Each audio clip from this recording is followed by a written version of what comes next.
To Class 21 Bravo, congratulations on successfully graduating. And thank you for giving us your best effort and having a positive attitude throughout the course. Like many of you, I spent Sunday night watching the Super Bowl, and I couldn't help but reflect on where I was 25 years earlier. And 25 years ago, I was Second Lieutenant Mills was at technical training at Goodfellow Air Force Base, and I was watching the Super Bowl with my class at my class leader's house, and I got to watch America's team, my favorite team, the Dallas Cowboys, beat the Pittsburgh Steelers and win their third Super Bowl in 4 years. As a Cowboys fan, it didn't get any better than that. And what I would find is over the course of the next 25 years of my military career, my favorite team, the richest NFL sports franchise, has been the very definition of mediocrity. And over time, my favorite team became less a professional sports franchise, and it became more the institution that I served with, the United States Air Force, and then every unit that I was a part of and had the honor to serve with throughout my military career. And the reason why I bring up the Dallas Cowboys is I see some connection with what we're seeing now in our focus on great power competition and the national defense strategy, where we can no longer assume that we will always be the world's preeminent Air Force or the world's preeminent Space Force. And so what I ask you all to do looking forward is to be humble, to never get complacent, and to live like the underdog, and have the mindset of the challenger, and to fight, scrap, and work harder than you think is necessary, because your sisters and brothers in arms and a citizen of this great nation are depending on you. They're depending on us to ensure that we remain the world's greatest Air Force and the world's greatest Space Force. A few years later, on my second assignment after graduating from tech training, I was assigned to the 35th Fighter Wing at Kunsan Air Base, the Republic of Korea. I was assigned to the 8th Fighter Wing, and the 8th Fighter Wing was known as the Wolf Pack. Our wing commander was known as the Wolf, and then Colonel Mark Welsh, who would later become General Mark Welsh and the 20th Chief of Staff of the Air Force. He told all of us at our newcomers orientation that his expectation of every member of the Wolf Pack was that we would use that 1-year unaccompanied tour and make not only the mission better, but take that opportunity to improve ourselves and the people that we served with. And that, in even a bumper sticker on his license plate, on his GOV, all it said was, "Make it better." And that was the model that we had at the Wolfpack then. And as a first lieutenant, I've used that model in every assignment that I've had ever since to make things better. When you look at the NDS, to deter, fight, and win America's war, we must constantly improve. We can't ever be satisfied with the status quo. And we always need to remember to do the things to improve ourselves, our mission, and our people, just like then Colonel Mark Welsh told me when I was a lieutenant. I've never been one of those that have entered that has entered an organization and just wanted to mind the store.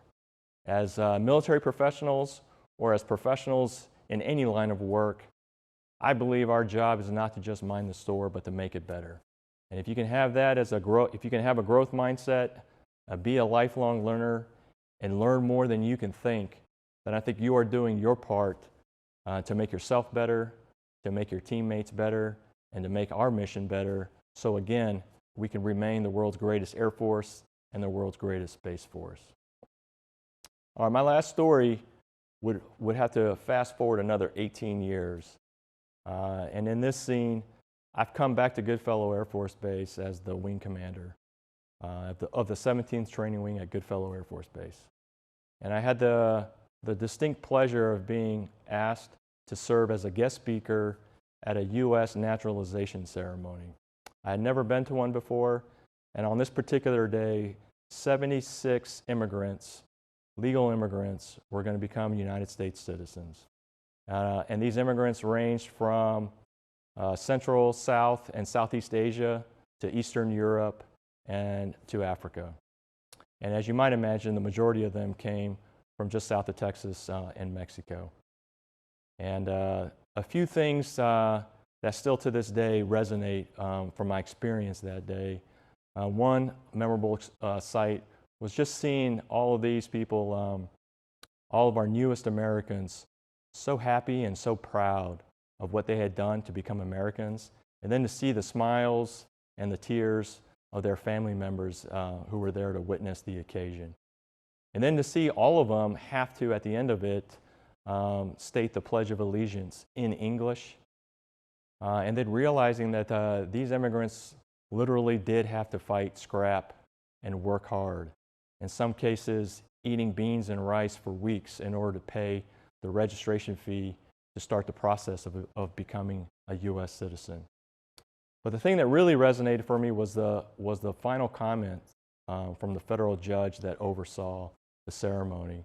And he told each and every one of those of our newest U.S. citizens to never forget their heritage, never forget their culture, customs, traditions, and values, and not forget all the things that they were proud of, because it is all of those things that they brought that make our country great.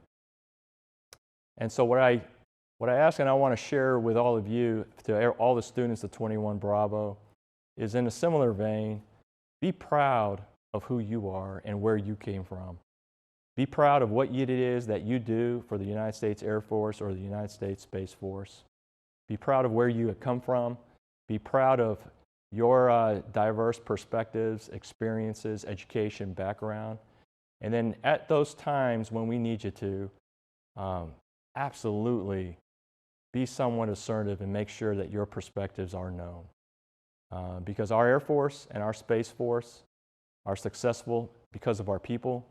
We draw from your experiences, your education, your expertise.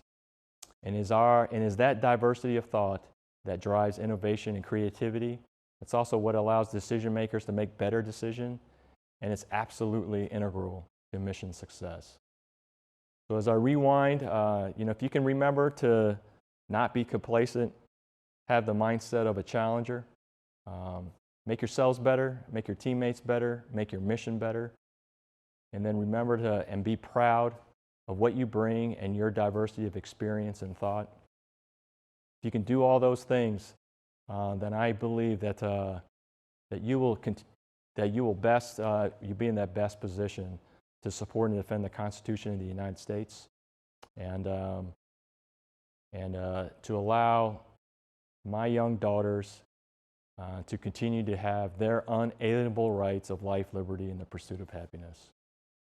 If I could end with a quote from Winston Churchill. He said, "You make a living by what you get, and you make a life by what you give." And I like to end with just saying thank you for what you give in defense of our nation and in service to our nation. With that, congratulations again, Class 21 Bravo. Godspeed, and I wish you all the best.